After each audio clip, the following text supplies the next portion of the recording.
Assalamualaikum warahmatullahi wabarakatuh. Selamat pagi pemirsa TV Peduli dimanapun Anda berada. Berjumpa lagi bersama saya Yusriyadi Sugiarto dalam program Live Talk Show TV Peduli. Dan pagi ini kita sudah kedatangan tamu dari Komisioner KPU Kota Parepare, di mana tema kita pada pagi hari ini kita akan membahas mengenai kesiapan PPK dan PPS menghadapi pemilu tahun 2024. Dan di studio saat ini kita sudah ditemani dengan narasumber kita, ada Bapak Firman A. Mustafa selaku Komisioner KPU Kota Parepare. Assalamualaikum, selamat pagi Pak. Selamat pagi, waalaikumsalam Sehat, warahmatullahi wabarakatuh. Sehat. Alhamdulillah. Dan baik pemirsa, tanpa berlama-lama kita akan mendengarkan mengenai tema kita tentang kesiapan PPK dan PPS menghadapi pemilu tahun 2024. Nah mungkin di awal ini Pak mungkin bisa dijelaskan, karena mungkin ada pemirsa juga di rumah yang mungkin belum mengetahui apa sih itu PPK dan apa sih itu PPS. Silakan Pak. Terima kasih. Pertama saya ucapkan terima kasih kepada TV Peduli sudah mengundang kami dari KPU Kota Parepare untuk berdialog pada pagi hari ini. Kalau ditanya persoalan PPK dan PPS, tentu masyarakat Kota Parepare sedikit banyaknya sudah mengetahui PPK dan PPS itu. Jadi kalau PPK dan PPS itu merupakan badan ad hoc, ya, badan ad hoc yang dibentuk oleh Komisi Pemilihan Umum Kabupaten Kota untuk membantu atau sebagai perpanjangan tanganan KPU Kabupaten Kota untuk melaksanakan semua tahapan-tahapan penyelenggaraan pemilu. Kalau PPK itu kan panitia pemilihan kecamatan, jadi dia yang akan melaksanakan atau membantu atau sebagai perpanjangan tanganan dari Komisi Pemilihan Umum untuk menyelenggarakan setiap atau semua tahapan-tahapan pemilu di tingkat kecamatan. Kalau PPS itu adalah panitia pemungutan suara yang juga dibentuk oleh KPU Kabupaten Kota untuk membantu juga KPU Kabupaten Kota dalam rangka melaksanakan tahapan-tahapan penyelenggaraan pemilu di tingkat kelurahan. Ya baik. Dan nah setelah mungkin pelantikan kemarin Pak di tanggal 4 dan tanggal 24. Nah seperti apa kesiapan PPK dan PPS menghadapi pemilu tahun 2024 ini? Ya. Kalau kesiapan PPK, kemarin kita sudah membentuk ya, dan PPK itu sudah dilantik pada tanggal 4 Januari kemarin, 4 Januari 2023. Kemudian kalau PPS kemarin kita sudah lantik di tanggal 24 Januari 2023. Nah, sementara yang lagi sibuk-sibuknya bekerja ini dalam pelaksanaan pemilu 2024 ini adalah panitia pemungutan suara. Ya, panitia pemungutan suara ini sekarang lagi sibuk-sibuknya turun ke masyarakat langsung untuk melakukan verifikasi faktual terhadap dukungan Dewan Perwakilan Daerah, dukungan calon DPD, jadi seperti itu. Nah, sebelum itu juga PPS sudah membentuk yang namanya badan ad hoc juga, yang namanya Pantarli. Pantarli itu adalah petugas pemutakhiran data pemilih. Ya, petugas pemutakhiran data pemilih. Itu PPS sudah bentuk kemarin, dan sebanyak 393 anggota Pantarli itu sudah dibentuk oleh PPS. Jadi 393 petugas Pantarli ini datang untuk melakukan pemutakhiran data pemilih dari rumah ke rumah. Ya, melakukan pencocokan dan penelitian data pemilih dari rumah ke rumah yang dilakukan oleh petugas pemutakhiran data pemilih. Nah, itu sebenarnya bagian dari tugas PPS, karena PPS yang membentuk Pantarli, sehingga sebagai perpanjangan tanganan PPS, Pantarli itu melakukan pencocokan dan penelitian data pemilih. Jadi seperti itu. Kemudian selanjutnya juga PPS saat ini disibukkan dengan kegiatan-kegiatan verifikasi faktual terhadap dukungan calon Dewan Perwakilan Daerah, di mana yang ada sampelnya calon DPD yang ada sampelnya di Kota Parepare itu ada 18 calon, dan sebanyak 1.101 masyarakat Kota Parepare yang mau dilakukan verifikasi faktual apakah benar mereka mendukung salah satu calon, melakukan dukungan terhadap salah satu calon DPD. Itu ada 1.101 masyarakat Kota Parepare yang mau didatangi dari rumah ke rumah, yang dilakukan oleh panitia pemungutan suara atau PPS. Wow, baik. Dan sebelum kita melanjutkan perbincangan kita Pak, pemirsa jangan kemana-mana karena sesaat lagi kami akan kembali.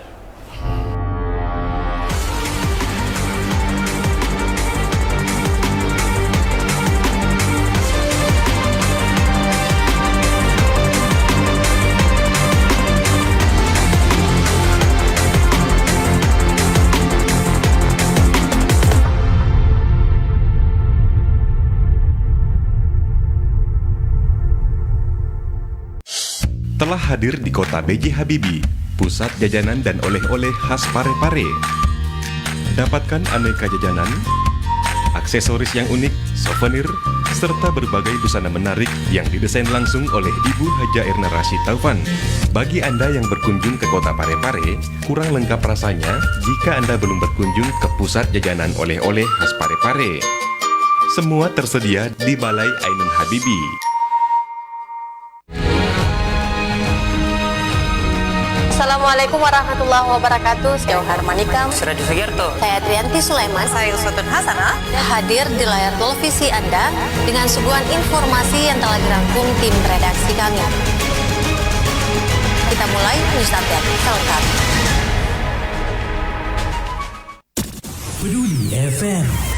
Pendengar, mari kenalan lebih dekat dengan kami. Klik tombol like di Facebook fanpage Radio Peduli 96,9 FM dan live streaming di rpp.pareparekota.go.id atau dengarkan kita juga melalui aplikasi RDio. Download aplikasinya di Play Store secara gratis. On your radio, on your mobile, and online. Online. Your number one hit music station. 96.9. Radio Peduli FM.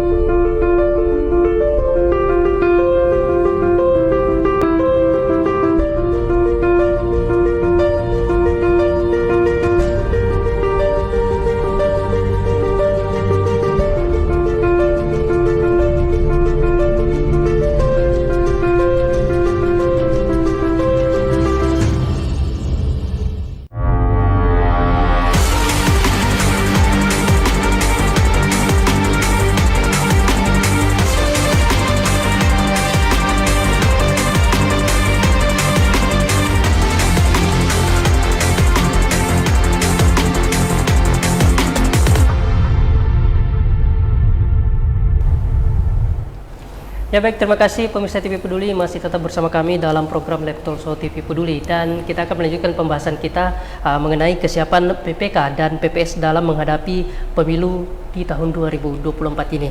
Dan baik, saya langsung ke Pak Firman lagi kembali. Nah, sejauh ini setelah pelantikan yang berlangsung kemarin di tanggal 4 dan di tanggal 24, sejauh ini kegiatan-kegiatan apa saja yang dilakukan oleh PPK dan PPS ini sendiri, Pak? Silakan. Iya. Kalau panitia pemilihan tingkat kecamatan itu kan ada lima setiap kecamatan ya. Jadi kalau misalkan di Parepare itu ada 4 kecamatan, berarti panitia pemilihan kecamatan kita itu ada 20 orang.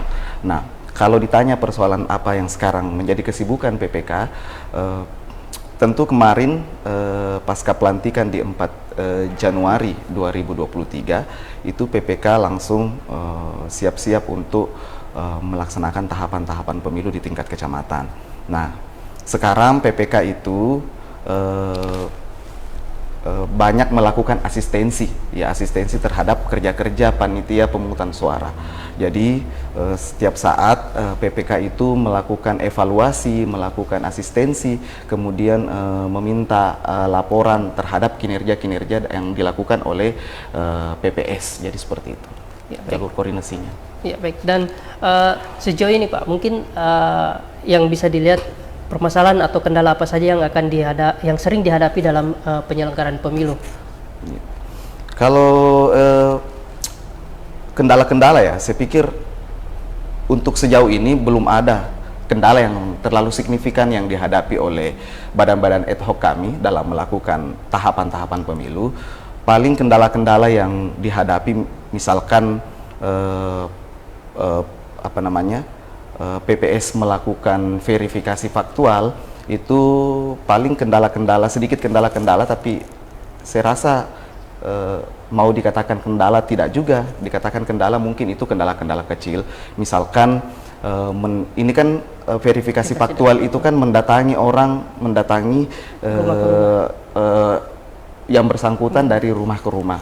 Nah, biasanya kalau misalkan PPS mendatangi orang yang bersangkutan itu tidak ada di tempat. Tetapi kan ada solusinya.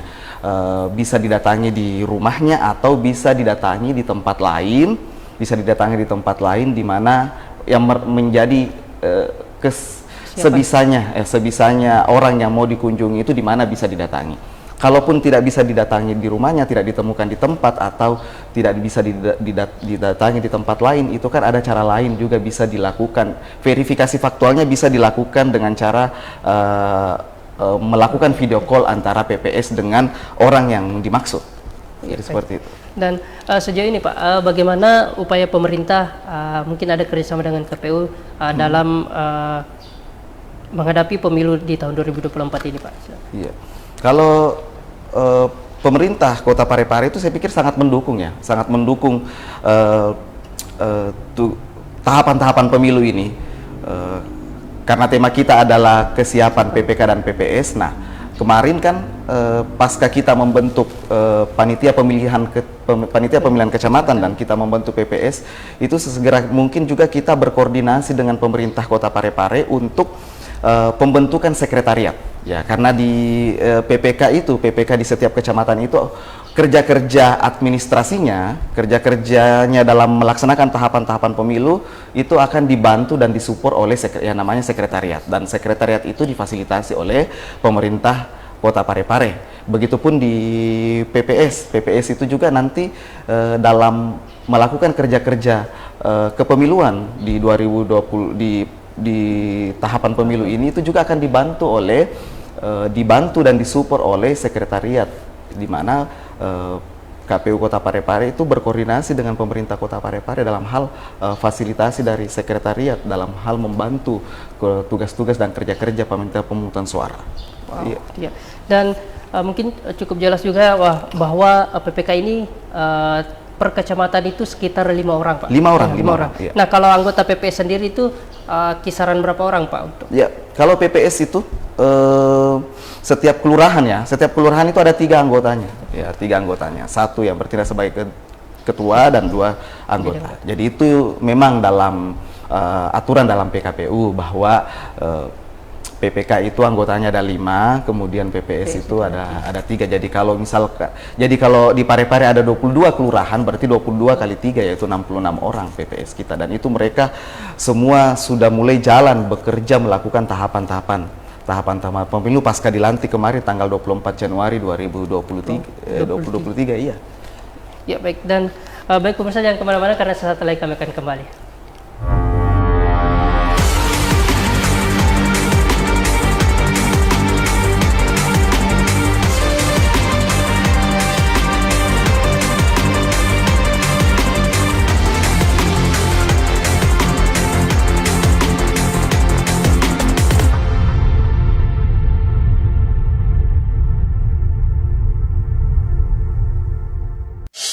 Telah hadir di kota B.J. Habibie, pusat jajanan dan oleh-oleh khas Parepare.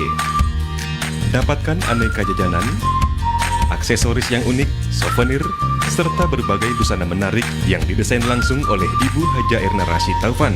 Bagi Anda yang berkunjung ke kota Parepare, kurang lengkap rasanya jika Anda belum berkunjung ke pusat jajanan oleh-oleh khas Parepare.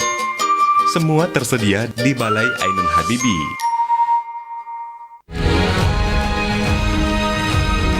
Assalamualaikum warahmatullahi wabarakatuh. Jauh Harmanika, Suradi Sugiarto, saya Trianti Sulaiman, saya Ilsatun Hasanah, hadir di layar televisi Anda dengan suguhan informasi yang telah dirangkum tim redaksi kami. Kita mulai news update selengkap.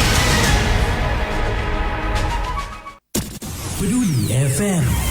Pendengar, mari kenalan lebih dekat dengan kami. Klik tombol like di Facebook fanpage Radio Peduli 96,9 FM dan live streaming di rpp.pareparekota.go.id atau dengarkan kita juga melalui aplikasi RDio. Download aplikasinya di Play Store secara gratis. On your radio, on your mobile and online. Your number one hit music station. 96.9. Radio Peduli FM.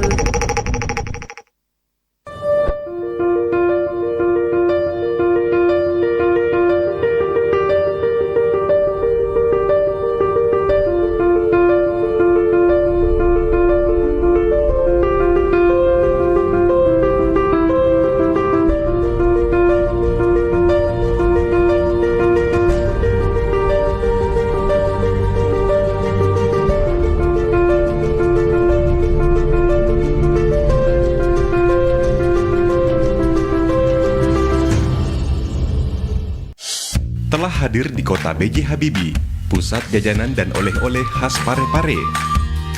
Dapatkan aneka jajanan, aksesoris yang unik, souvenir, serta berbagai busana menarik yang didesain langsung oleh Ibu Haja Erna Rashid Taufan. Bagi Anda yang berkunjung ke kota Parepare, kurang lengkap rasanya jika Anda belum berkunjung ke pusat jajanan oleh-oleh khas Parepare.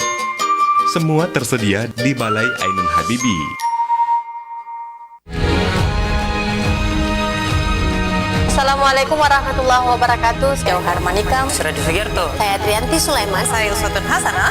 Hadir di layar televisi Anda dengan suguhan informasi yang telah dirangkum tim redaksi kami. Kita mulai news update selengkapnya. Peduli FM. Pendengar, mari kenalan lebih dekat dengan kami. Klik tombol like di Facebook fanpage Radio Peduli 96,9 FM dan live streaming di rpp.pareparekota.go.id atau dengarkan kita juga melalui aplikasi Radio. Download aplikasinya di Play Store secara gratis. On your radio, on your mobile and online. Your number one hit music station. 96.9. Radio Peduli FM.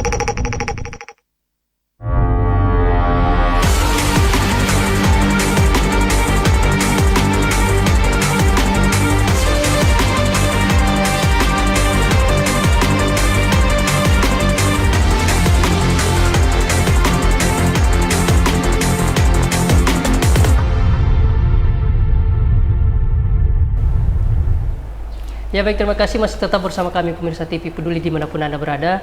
Masih bersama Bapak Firman A. Mustafa selaku Komisioner KPU Kota Parepare, dan masih membahas mengenai kesiapan PPK dan PPS dalam menghadapi pemilu tahun 2024. Dan baik, kita akan melanjutkan perbincangan kita pada pagi hari ini masih terkait tema kita, yaitu kesiapan PPK dan PPS menghadapi pemilu 2024. Nah, sejauh ini Pak, setelah pelantikan PPK dan PPS di bulan Januari kemarin, sosialisasi apa saja yang dilakukan mungkin dari KPU dan PPK dan PPS sendiri ini? Silakan Pak. Ya, kalau terkait sosialisasi ya, sosialisasi itu kan kalau Komisi Pemilihan Umum Kota Parepare itu kan memang tidak henti-hentinya itu melakukan sosialisasi, mau di luar tahapan maupun pada saat tahapan pemilu itu tetap memang perlu untuk melakukan sosialisasi maupun pendidikan pemilih untuk masyarakat Kota Parepare. Bahkan sebelum pembentukan PPK dan PPS kemarin itu kan KPU Kota Parepare juga sudah melaksanakan kegiatan yang namanya Kelurahan Peduli Pemilu dan Pemilihan.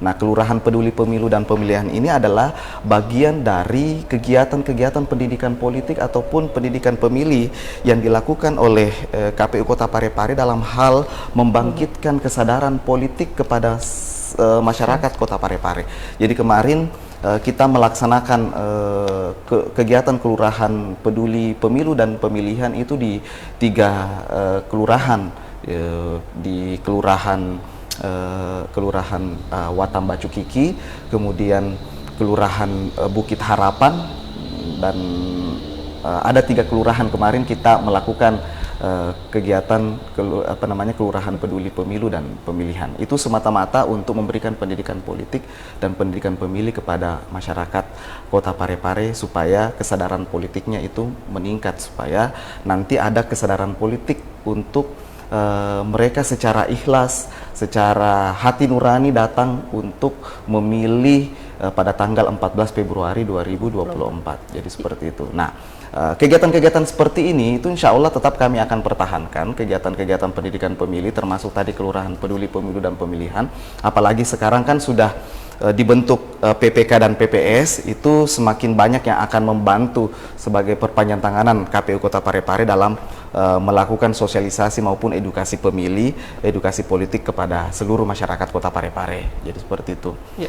Termasuk kemarin pada saat PPS mau melakukan Pantarlih mau melakukan coklit, kemudian PPS mau melakukan verifikasi faktual, itu kan berkat bantuan PPK itu kami meminta untuk melakukan sosialisasi ke masjid-masjid sebelum sholat Jumat. Itu kan diumumkan bahwa petugas pemutakhiran pemilih itu akan turun dari rumah ke rumah untuk melakukan coklit terhadap masyarakat Kota Parepare. Begitupun verifikasi faktual calon DPD, verifikasi faktual terhadap dukungan calon DPD ini, itu juga PPK senantiasa melakukan sosialisasi kepada masyarakat Kota Parepare.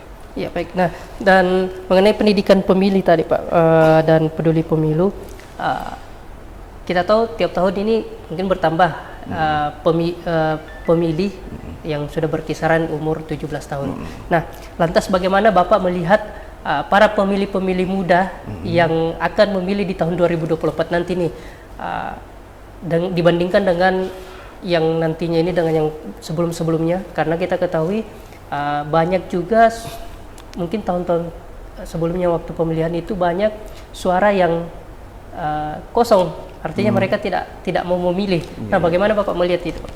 Ya, fenomena pemilih milenial atau pemilih muda ataupun pemilih pemula itu memang jumlahnya sangat signifikan dimanapun itu, termasuk di Kota Parepare. Ya, pemilih pemuda, pemilih milenial itu memang jumlahnya banyak, sehingga itu juga menjadi sasaran atau objek dari KPU Kota Parepare untuk diberikan pendidikan politik. Karena kalau anak-anak muda ini tidak diberikan pendidikan politik, sangat berpotensi mereka mudah dimobilisasi, sangat berpotensi mereka mudah untuk tidak menggunakan hak pilihnya, ya, tidak menggunakan hak pilihnya, sehingga KPU Kota Parepare itu selalu melakukan pendidikan politik, baik itu di sekolah-sekolah maupun di komunitas-komunitas anak muda, ataupun kegiatan-kegiatan yang dilakukan oleh lembaga lain yang mengundang KPU sebagai narasumber untuk memberikan pendidikan politik di hadapan anak-anak muda. Jadi seperti itu, jadi intens kalau kegiatan-kegiatan pendidikan politik terhadap anak muda itu intens dilakukan oleh KPU Kota Parepare. Jadi karena mengingat jumlah pemilih pemula itu ataupun pemilih muda ataupun pemilih milenial itu jumlahnya tidak boleh dianggap remeh. Jumlahnya sangat banyak dan sangat signifikan jumlahnya. Dan mungkin pemilih pemuda ini yang mungkin renta-rentanya masih bisa dipengaruhi. Iya, masih bisa dipengaruhi, mudah dimobilisasi. Makanya itu pemilih anak muda itu menjadi sasaran atau objek juga KPU untuk melakukan pendidikan politik ataupun pendidikan pemilih. Iya. Dan baik, dan sebelum kita menutup perjumpaan kita pada pagi hari ini, pemirsa, mungkin ada pesan-pesan yang ingin disampaikan oleh Komisioner KPU Kota Parepare.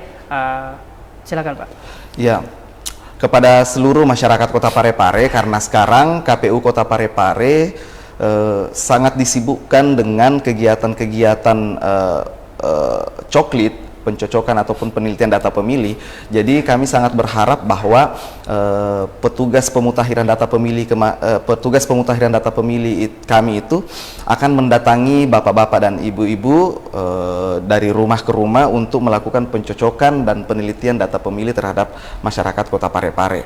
Jadi tanda-tandanya apa dari petugas pemutahiran data pemilih kita itu, mereka punya ID card, mereka punya dibekali dengan rompi, dan mereka dibekali dengan topi. Jadi kalau misalkan ada yang mendatangi bapak-bapak dan ibu-ibu mengaku-ngaku sebagai petugas pemutahiran data pemilih kemudian tidak dilengkapi dengan atribut yang dibekali oleh KPU Kota Parepare, maka bapak-bapak dan ibu-ibu berhak untuk menolak untuk dilakukan coklit. Karena kami selalu menghimbau kepada Pantarlih kami untuk melalui PPS, ya, untuk menggunakan atribut ketika turun ke lapangan, ke rumah warga ketika melakukan pencoklitan.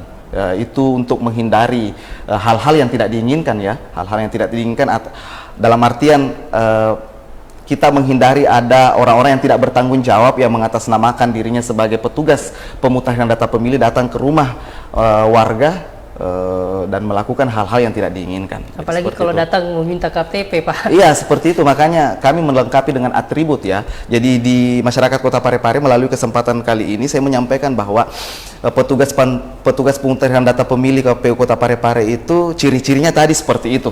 Dilengkapi dengan atribut-atribut dan ada di rompinya itu ada tulisannya sebagai Pantarlih. Jadi seperti itu. Ya, baik. Dan pemirsa, itulah tadi pembahasan saya dengan Bapak Firman selaku Komisioner KPU Kota Parepare mengenai kesiapan PPK dan PPS menghadapi pemilu tahun 2024. Dan kembali saya juga mengingatkan kepada pemirsa TV Peduli bahwa mari kita mendukung suksesnya tahapan pemilu untuk tahun 2024 ini.